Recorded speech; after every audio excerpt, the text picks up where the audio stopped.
This is an audio reading of Exodus chapter 1.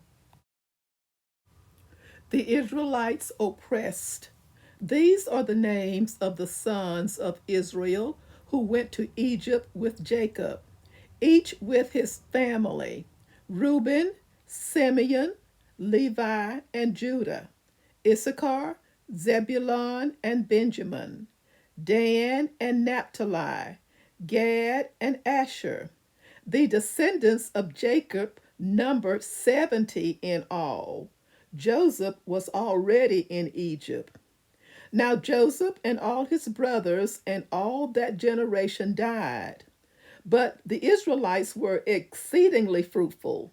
They multiplied greatly, increased in numbers, and became so numerous that the land was filled with them. Then a new king, to whom Joseph meant nothing, came to power in Egypt. "Look," he said to his people, "the Israelites have become far too numerous for us. Come, we must deal shrewdly with them, or they will become even more numerous and, if war breaks out, will join our enemies, fight against us, and leave the country." So they put slave masters over them to oppress them with forced labor. And they built Pithom and Ramesses as store cities for Pharaoh. But the more they were oppressed, the more they multiplied and spread.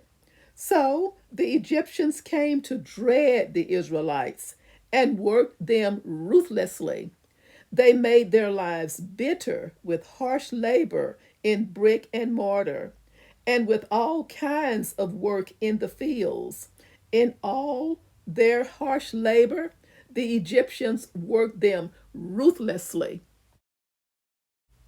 The king of Egypt said to the Hebrew midwives, whose name was Shiphrah and Puah, "When you are helping the Hebrew women during the childbirth on the delivery stool, if you see that the baby is a boy, kill him. But if it is a girl, let her live." The midwives, however, feared God and did not do what the king of Egypt had told them to do. They let the boys live. Then the king of Egypt summoned the midwives and asked them, "Why have you done this? Why have you let the boys live?" The midwives answered Pharaoh, "Hebrew women are not like Egyptian women. They are vigorous and give birth before the midwives arrive."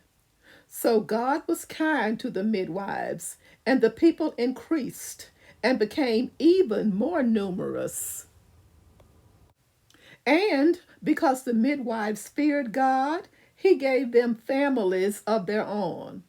Then Pharaoh gave this order to all his people: "Every Hebrew boy that is born you must throw into the Nile, but let every girl live." Thank you so much for listening.